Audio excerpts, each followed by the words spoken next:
উঠাই দিওঁ আমাৰ গোটেইখিনিকে উঠাই দিওঁ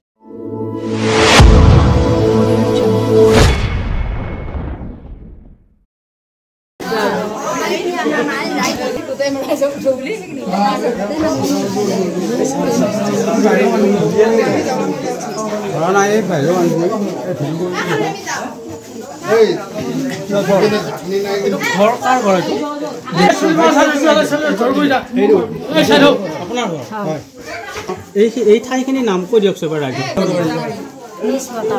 আপোনাৰ নাম কি ক'লে সুভদ্ৰা ডেকা বটাবাৰী গাঁৱৰ নিজ বটাবাৰী সীমা হয় আৰু বন্ধুসকল এইখিনি ঠাইতে এডাল সাপ সোমাই গ'লে আপোনালোকে দেখা পাইছে এইডাল সাপ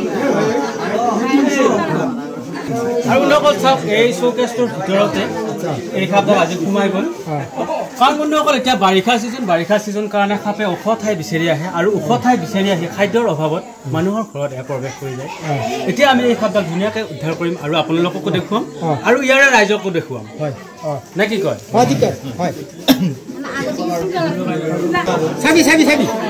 বন্ধুসকল আপোনালোকে এই ধুনীয়া শ্ব'কেছটো দেখা পাইছে আৰু এই ধুনীয়া শ্ব'কেছটোৰ পাছফালৰ যোনখন টিঙৰ প্লেন চিট থাকে সেইখন নাই সেইকাৰণে সাপডাল অতি সহজে ভিতৰত সোমাবলৈ পাৰিছে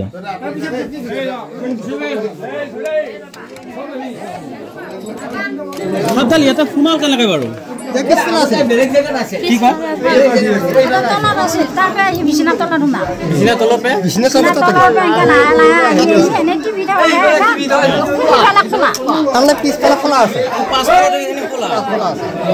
পাছফালৰ পৰা সোমাই গৈছে নে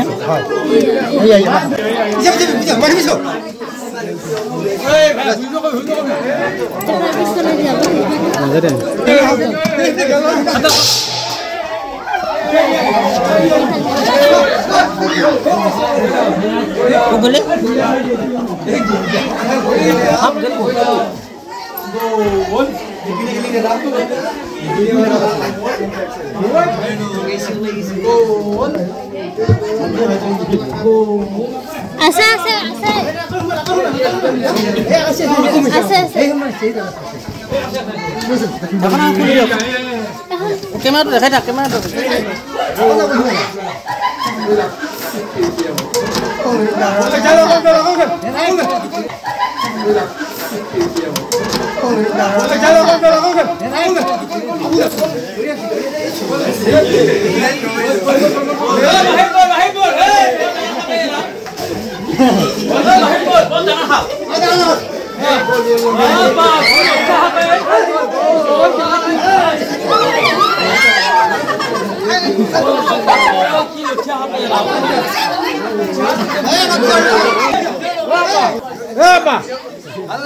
সাপডাল দেখা পোৱা নাই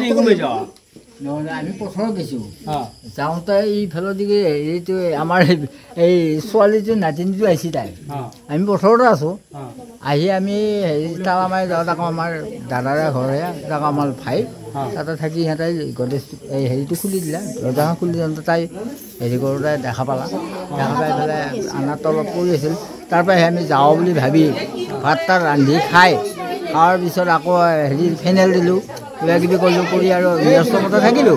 থকাৰ পিছত আকৌ তাই পঢ়ি থাকিল পঢ়ি থকাৰ পিছত তাইতো আকৌ দেখা পালা ওলাই আহে আমি কিবা কৰি এনেকৈ লাৰি যাওঁতে সেইফালে কোনাক গ'ল কোনাৰকো ধৰি পিটি থাকিল আমি ফেনেল দিলে অলপ দিলোঁ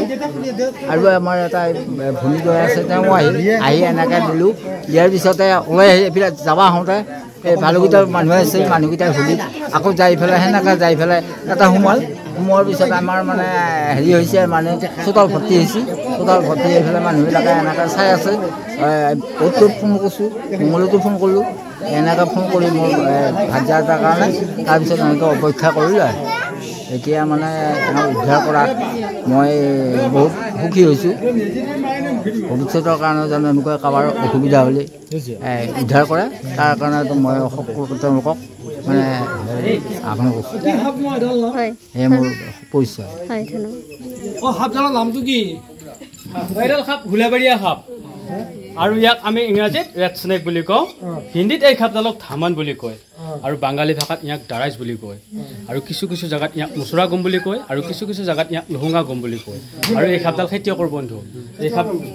বন্ধু এই সাপডালে বেং নিগনি এন্দুৰ পইতাচৰা এইবিলাক খাই ই ভোজন হিচাপে গ্ৰহণ কৰে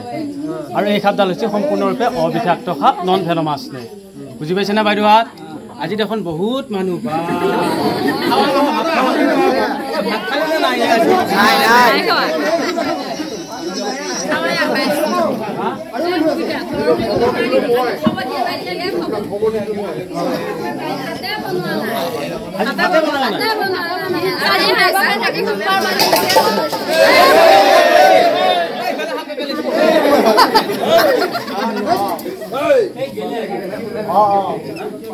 আৰু এতিয়া যে আপোনালোকে ইমান মানুহ আহিল আপোনালোকে সাপ চাব আহিল নে সাপ ধৰা মানুহটো চাব আহিছে সাপ ধৰা মানুহটো চাব আহিছে লগতে বডিগাৰ্ডটো আৰু কেমেৰাৰ পাছফালে থকা মানুহটো কোনোৱে দেখা নাপায় এতিয়া আজি দেখালো এয়া কেমেৰাৰ পাছত থকা মানুহটো এয়া উৰণি লবাই পাহিলা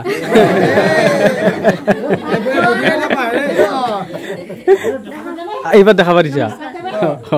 এতিয়া হাতনি ভৰিটো খব যাব লাগছি নেকি কেমেৰাটো পেটকে ঘূৰি দিয়াৰ লগে লগে আৰু আপোনালোকক কওঁ এডাল সাপ নন ভেনমাছ স্নেক অবিষাক্ত সাপ যদি এনেকুৱা সাপে কামোৰে বা যিকোনো সাপ যদি সাপে কামোৰে ভগৱানে নকৰক মালিকে নকৰক দেখাজনে নকৰক কামোৰে বুলিনো কোনেনো প্ৰাৰ্থনা কৰিব এইগিলা বস্তুৰ পেট দূৰত থকাটোৱে ভাল হয়নে বাৰু আৰু এইগিলা বস্তু কামা নাখাওঁটোৱে ভাল গতিকে যদি কেতিয়াবা সাপে কামোৰে তেতিয়াহ'লে আপোনালোকে বাই চান্স এতিয়া লগে লগে চিভিল হস্পিটেলত যাব ডিষ্ট্ৰিক্ট হস্পিটেলত তাতহে আপোনালোকৰ সঠিক ট্ৰিটমেণ্টটো লাভ কৰিব পাৰিব বুজি পাইছেনে আগতে কি জানানে ওজা কবিৰাজ বেজ এইবিলাকৰ ওচৰত বহুত মানুহ যায় আৰু যাই কিছুমান মানুহ মৃত্যুৰ মুখত পৰে আৰু ওজা কবিৰাজটো বাদে কিছুমান ৰেস্কিউৱাৰে আমাৰ নিচিনা ৰেস্কিউৱাৰে সাপ উদ্ধাৰ কৰি থাকোঁতে মৃত্যুৰ মুখত পৰি আছে যদি আপোনালোকে যদি ফেচবুক চাই আছে তেতিয়াহ'লে বুজি পাইছে আমাৰ নিচিনা ৰেস্কিউৱাৰে সাপ উদ্ধাৰ কৰি থাকোঁতে বিপদ হৈ যায় কেতিয়া বিপদ হৈ যায় জানানে যদি সাপডালৰ লগত বেছিকৈ খেল ধেমালি কৰা তেতিয়া সাপডালে কামোৰ মাৰি দিয়ে গতিকে সাপ ধৰা মানুহে যদি কামোৰ খাই মৃত্যুৰ মুখত পৰে ওজা কবিৰাজৰ কি গেৰাণ্টি আছে একো গেৰাণ্টি নাই গতিকে সাপে কামুৰিলে চিধাই ডিষ্ট্ৰিক্ট হস্পিটেলত যাব লাগে তাতহে সঠিক ট্ৰিটমেণ্ট পোৱা যায় আৰু তাতহে এণ্টিভেনম পোৱা যায় আৰু এইখিনি ঠাইৰ মানুহখিনিক মই অশেষ ধন্যবাদ দিলোঁ কাৰণ কিয় জানানে আপোনালোক ইমান মানুহ হৈও ইমান ডেকা লিখিৰা আছে ডেকা লিখিৰা হৈ থাকিও তাৰমানে এডাল সাপ মাৰিম বুলি পেলাই একবাৰো ভবা নাই কাৰণ কিয় জানানে এইগিলা বস্তু হৈছে শিৱৰ বস্তু যত জীৱ তত শিৱ এইগিলা বস্তু শিৱই সৃষ্টি কৰিছেনে বাইদেউ হয়নে নহয় এইগিলা বস্তু হৈছে মালিকৰ বস্তু প্ৰকৃতিৰ বস্তু হয়নে এইগিলা বস্তু বাচি থাকিলেহে আমি ধুনীয়াকৈ বাচি থাকিব পাৰিম আৰু এইখিনি ঠাইত এটা কিবা এটা ভোজন এটা গ্ৰহণ কৰিছে এইখিনি ঠাইত খাই আছে কিবা এতিয়া এখন মোক মোনা এখন দি মই ৰেস্কিউ কৰিম বুলি পেলাই অহা নাছিলোঁ মই গৈছিলোঁ কোনোবা খাবা যায় মই বাহিৰে তাৰপৰা ঘৰত সোমোৱাই নাই নাই দাদা মই খেলা দেখাওঁ আৰু খেলা দেখুৱা আজিকালি চব বন্ধ নাই এতিয়া খেলা দেখাব নোৱাৰে কাৰণ ই হৈছে বন্যপ্ৰাণী এইগিলা বস্তুৰ লগত খেল ধেমালি নাই আৰু ভাল লাগিলে নাই বাৰু মই অহাৰ কাৰণে বহুত ধন্যবাদ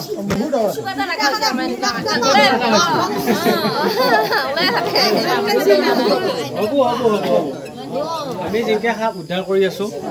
ঠিক তেনেকুৱাকৈ আপোনালোকৰ ওচৰে পাজৰে কোনোবা এজন আহিব আমাতকৈ বহুত আগতে আৰু ডাঙৰ যোদ্ধা আছিল সেইবিলাক চব ইণ্টিকাল হৈ গৈছে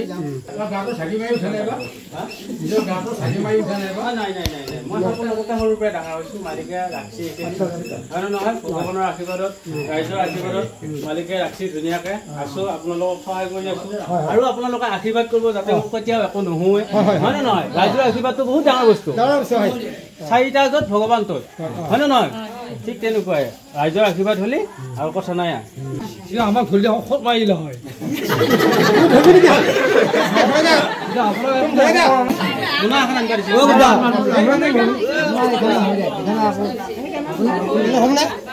অলপ ডাঙৰ বস্তু হ'লে ভাল হয় সীমিত অৱস্থা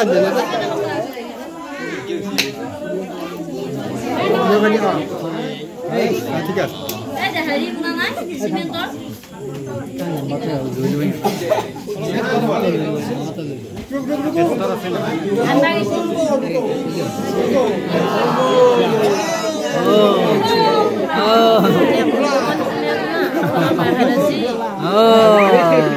মই কিন্তু উঠাই দিয়া নাই দেই সাবধানে নিজেহে উঠাইছি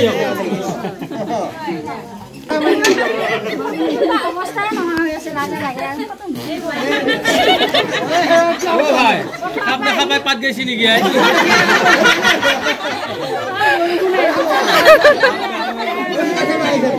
কোনো পাত চাব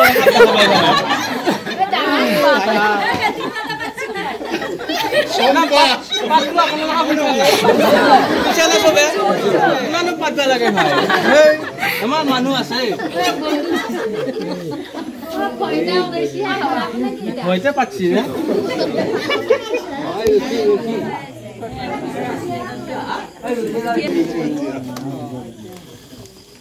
ৰচনা আনি দিয়ে সাপডালো কিন্তু বঢ়িয়াকে খাওয়া পিয়া ঘৰৰে খাপা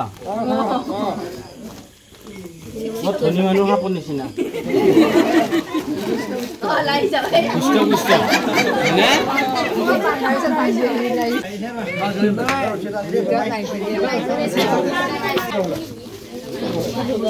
ভাল লাগছে না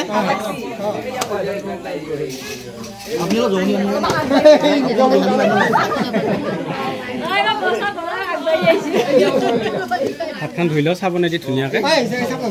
চাওক বন্ধুসকল এইডাল সাপ আমি উদ্ধাৰ কৰি লৈ আহিলোঁ দৰং জিলাৰ ডিগ্ৰীপাৰ বটাবাৰীৰ পৰা এতিয়া আমি এই সাপডাল ধুনীয়াকৈ এৰি দিম কাৰণ বন্ধুসকল এতিয়া শাওণ মাহ আৰু সোমবাৰ আজি